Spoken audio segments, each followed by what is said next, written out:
कि पहली चीज वो मुख्यमंत्री नहीं बन सकते, चाहे वो तो होगा नहीं, अब की बार संभव भी नहीं है। यानी कोर्ट ने तो तय कर दिया कि आप निकम्मे आदमी हो, आपको मुख्यमंत्री रहने का कोई अधिकार नहीं है, भले शपथ के हिसाब से आप बने रहो। तो इनके लिए तो मजबूरी बन गई थी किसी और को बनाना। तो जितना माल बटोरने, क्योंकि ये यही कहते थे कि मैं विकास का काम नहीं कर पा रहा हूं, लेकिन माल बटोरने का तो काम कर सकते थे ना जेल के अंदर से।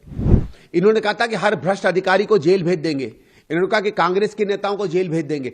जेल तो छोड़ो, हमारे ऊपर तो एफआईआर तक नहीं हुई क्योंकि कोई सबूत नहीं मिले। और अगर आपके पास 10,000 करोड़ अपनी तनख्वाहें देने का, सरकार चलाने का नहीं है, तो ये फ्री जो और देने वाले हो ये कहां से आएगा, ये मैं पूछना चाहता हूं।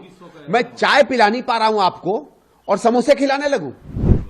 देखिए पहली चीज वो मुख्यमंत्री नहीं बन सकते, चाहे वो तो होगा नहीं, अब की बार संभव भी नहीं है। पर समझ लीजिए, माना कि एक बार को कि जीत गई। देखिए सुप्रीम कोर्ट ने क्या कहा, सुप्रीम कोर्ट ने कहा कि मैं जेल से तो आपको बाहर आने दूंगा, लेकिन आप फाइल नहीं साइन कर सकते। उस समय ये मुख्यमंत्री थे और याद करिए पूरे जितने दिन जेल रहे इस्तीफा नहीं दिया इन्होंने, ठीक है, क्योंकि उस समय दस्तखत कर सकते थे फाइलों की, निर्देश दे सकते थे, कॉन्ट्रैक्ट सारे कर सकते थे, ठेकेदार तय कर सकते थे। तो जितना माल बटोरने, क्योंकि ये यही कहते थे कि मैं विकास का काम नहीं कर पा रहा हूं, लेकिन माल बटोरने का तो काम कर सकते थे ना जेल के अंदर से। अब कोर्ट ने क्या कहा कि अगर आप मुख्यमंत्री रहे तो आप दस्तखत नहीं कर सकते फाइल पे, आप अधिकारियों से ना मिल सकते हैं, ना उन्हें आदेश दे सकते हैं, ना आप दफ्तर जा सकते हैं।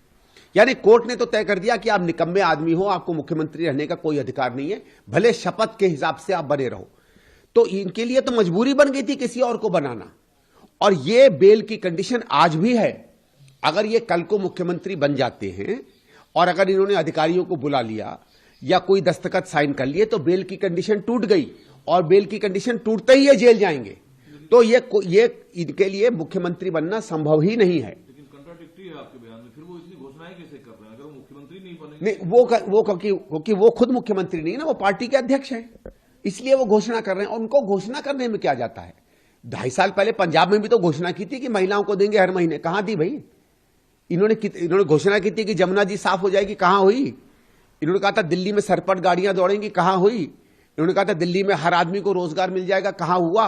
इन्होंने कहा था हर कॉन्ट्रैक्ट लेबरर को मैं परमानेंट करूंगा, एक नहीं कर पाए और ठीकरा फोड़ रहे हैं रोज, कभी एलजी पे कभी किसी पे। इन्होंने कहा था कि हर भ्रष्ट अधिकारी को जेल भेज देंगे, इन्होंने कहा कि कांग्रेस के नेताओं को जेल भेज देंगे। जेल तो छोड़ो, हमारे ऊपर तो एफआईआर तक नहीं हुई क्योंकि कोई सबूत नहीं मिले। तो इनका क्या कहना है, ये क्या करेंगे, ये तो बात की बात है। देखिए जिस सरकार ने 1 महीने पहले भारत सरकार से 10,000 करोड़ का लोन मांगा हो, क्यों मांगा भाई? आप तभी किसी से पैसा लेते हो जब आपके पास अपना पैसा नहीं हो। बजट है दिल्ली का, सरप्लस बजट है तो पैसा क्यों मांगा भारत सरकार से? वही तो हम पूछ रहे हैं। फर्जी भाड़ा इतना ज्यादा है भाई साहब, मैं कहीं जाऊं आपको चाय पिलाऊं और कहूं भाई साहब 2 रुपया देना चाय पिलाने के लिए, इसका मतलब मेरे पास पैसा नहीं है ना चाय पिलाने के लिए। और अगर आपके पास 10,000 करोड़ अपनी तनख्वाहें देने का, सरकार चलाने का नहीं है, तो ये फ्री जो और देने वाले हो ये कहां से आएगा, ये मैं पूछना चाहता हूं। मैं चाय पिला नहीं पा रहा हूं आपको और समोसे खिलाने लगूं, ये कहां से होता है? ये कैसे होगा भाई?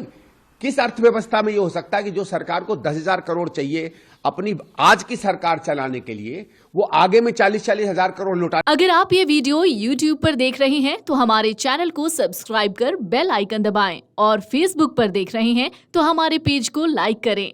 8 मिलियन प्लस सब्सक्राइबर, आपके इस भरोसे के लिए बहुत धन्यवाद। अगर आप ये वीडियो YouTube पर देख रहे हैं तो हमारे चैनल को सब्सक्राइब कर बेल आइकन दबाएं, और Facebook पर देख रहे हैं तो हमारे पेज को लाइक करें।